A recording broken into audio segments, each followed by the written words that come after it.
Hey, I'm Reinhard Kate, and welcome to episode 28 of the Ripple Drop. We've got software engineer Mayuka Vidari, who's going to talk everything interoperability with us today. Stay tuned for the drop. Why is interoperability in blockchain important, and is there any blockchain that's suitable for all projects? Interoperability in blockchain is important because you can't really have one blockchain that's suitable for everything. In any development project, you have trade-offs between what you can optimize and what you can prioritize. You can't have it all. For example, Ethereum is great for the EVM, the Ethereum virtual machine, and Solidity smart contracts, and you can kind of do whatever you want. But there is a little bit of a trade-off that comes there because all of these smart contracts have to be processed. Your throughput's limited a little more. Versus the XRP ledger, it's great for payments. But because of the way it's designed, having this kind of open, do whatever you want functionality is a little harder to do. But, you know, what it's good at, it's really good at. So you've got these trade-offs. And so the objective of interoperability is, how do we have it all? How can we use our value in all these different ways without needing to have these siloed ecosystems? Without interoperability, all of these different blockchains will be siloed ecosystems. And so you can't really move your value around very easily. But with interoperability, you can move that value around. You could, store some of it in a brand new experimental DeFi protocol on Ethereum. You can move it to something similar to the XRP ledger that's more designed for payments, and then you can not have to worry about your gas fees and everything and send a bunch of payments out. What's the current state of the industry with interoperability? Is it tribal? So crypto in and of itself can be tribal. A lot of people are very attached to the chains that they support and are less open to looking at and working with other chains. But that's not everyone. There are a lot of crypto projects that are working very hard on interoperability. Some of them are quote unquote layer 0 projects where they're kind of designed to be an underlying connector blockchain that connects all of these layer 1 protocols. So other projects are working on bridges. Basically, how do you transfer your value from one layer 1 to another? You can build a bridge between them and just transfer your value to and from them. So how do those bridges work? How specifically can you transfer your value from, say, Ethereum to the XRP ledger?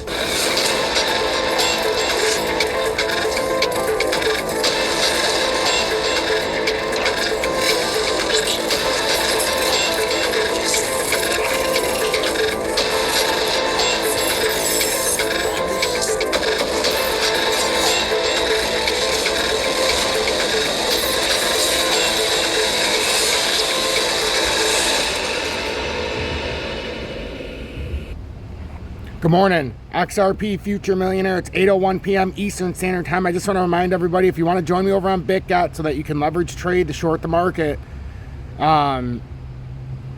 period for the next 10 days, starting yesterday. If you sign up, you get $20. So the first 50 people get $20, second 50 people get $10, and then you get 10% back up to $1,000 deposit, which means you can get up to $100 if you do 1K transfer from one of your other exchanges and send money over to Bitget using my partnered link. This is a promotion they're running for me. And then today, as you guys know, I'm going out to the PGL event in Arlington, Texas. So I'm flying out to Dallas. I leave at 9:30 this morning. So I want to do this update first. So I got to leave here at about an hour and a half. So make sure you look at my video description below. And this is what will pop up on my last video, or whatever video this was. Join Tom's Army on the top, that's the link, and then you just hit the join button for $9.99 a month. You get the exclusive Telegram, which is vital for this time in the market. Then that's the partnered link with Bitget. And then the 10K trading tournament's still going on, but it's about to end. And obviously take advantage of the sign-up bonuses. So I wanted to do the charts real quick. So the DXY is down, trying to come back above 105 spot. So this could be a reversal starting right here for the dollar. It could come all the way up to 106.2 maybe. It could even come up here and try to get rejected at 105.871. So I mean, today with crypto, do we expect a further pump? Well, crypto is heavily manipulated, so you never know. This could still come up again, another layer. It could come all the way up here to like 40 cents and then finally get rejected. But Thursdays are a typical turnaround day. And the area we're in, we're going to have to break through here, because this is the uptrending resistance, uptrending support. It kind of met here, and instead of breaking out, it kind of consolidated sideways, and the volume kind of came down a lot. So this is where you could get an actual rejection here. I'm in a, what is it, a 10x short at 38.33. I accidentally closed out my short yesterday. I hit close all when I was adding to the position and cost myself $42 just to open up the short again. So that's what's going on this morning. I mean, I didn't cost myself anything, because if it does go down, I'll make the profit back. But I lost money because it sold out, and I was building it up from like 37.50, and then it had gone all the way up to like 38.60, and I was buying in between. Then it came down to 38.30, and I was trying to buy a little bit more, and I hit sold all, because it looks a little different than your screen when I'm copy trading. It's fucking, it's not confusing, but you can definitely make that mistake like I did very easily. So then I had to open it back up. So I still have a $52 short 10x in USD and USDT. And then if it goes up, let's say it goes to 40 cents, I'm going to buy more. I'm going to buy another $50 at 40 cents. I'm going to buy them in $50 stacks, basically, until I spend $200 in each position if it keeps going up. So that's my plan. That's what I'm doing. But I do have to get ready for this. I just wanted to show you with XRP that if we break this rejection or resistance here, we could make a farther push up to almost 40 cents roughly. If we get rejected there, the next logical target for XRP, we're going to start to retest these other areas now. So your next would be like 36.95.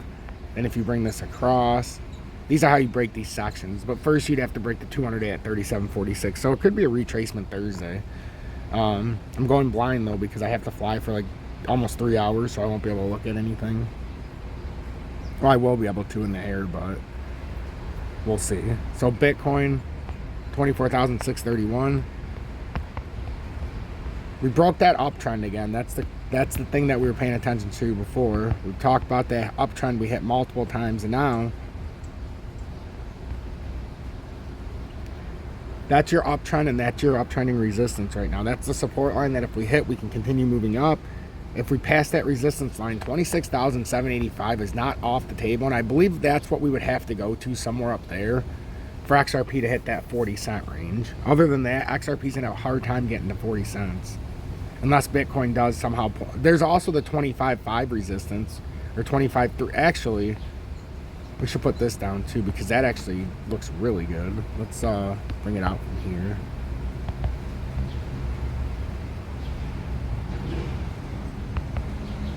Because if you keep bringing this up, whoops, what did I just do?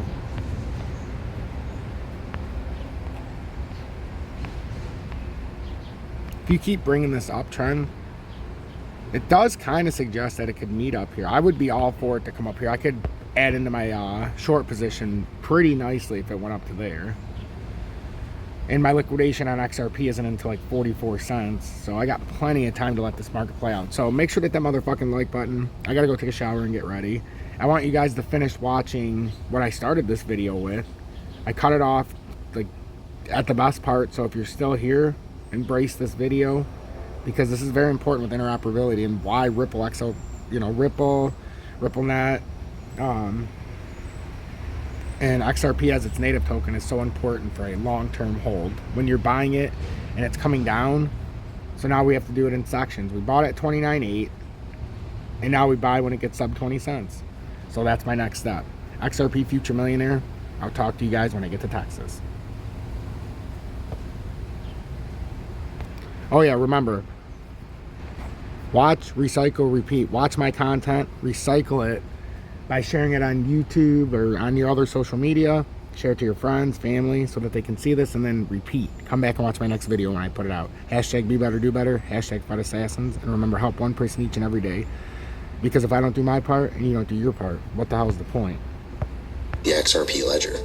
Most of them, what they do is they'll have, you can Say, just transfer your value to and from them. so how do those bridges work? How specifically can you transfer your value from, say, Ethereum to the XRP ledger?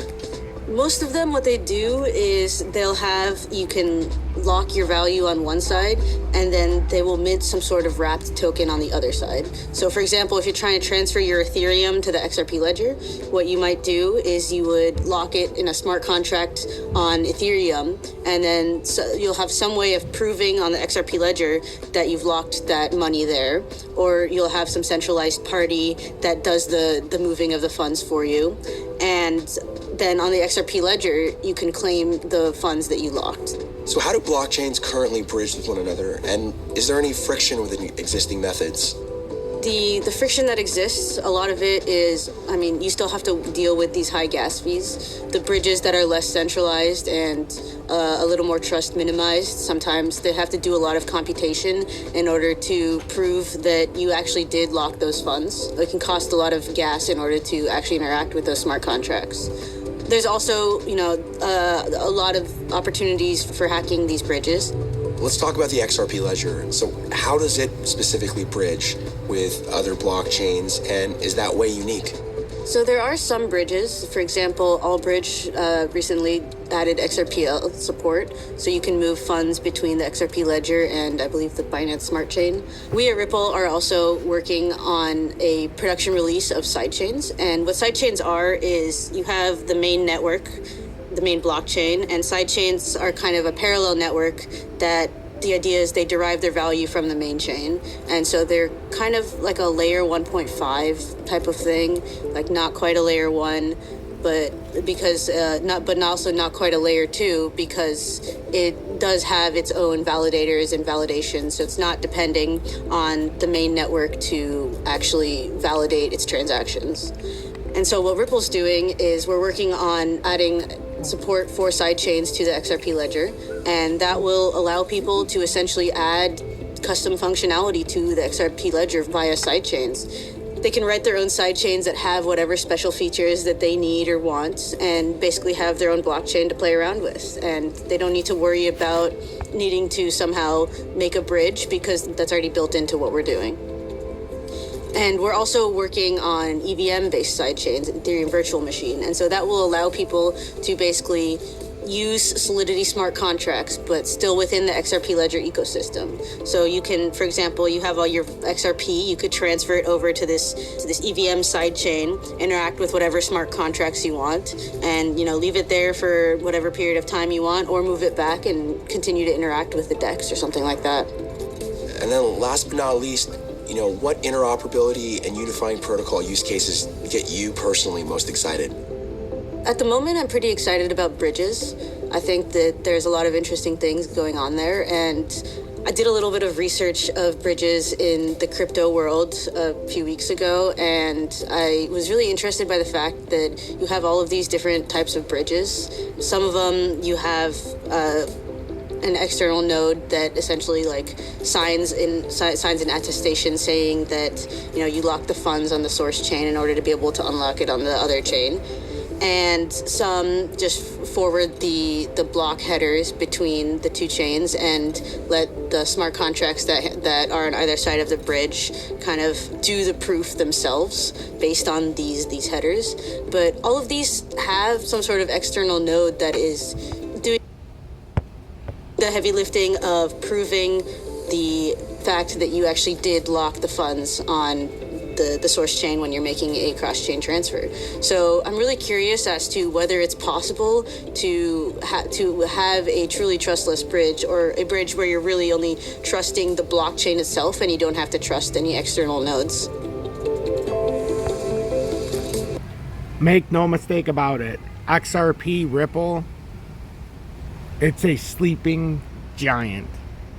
Everybody who disagrees, argues with it, or says that XRP is a scam, you're going to get kicked in the nuts. If you don't like that, too damn bad.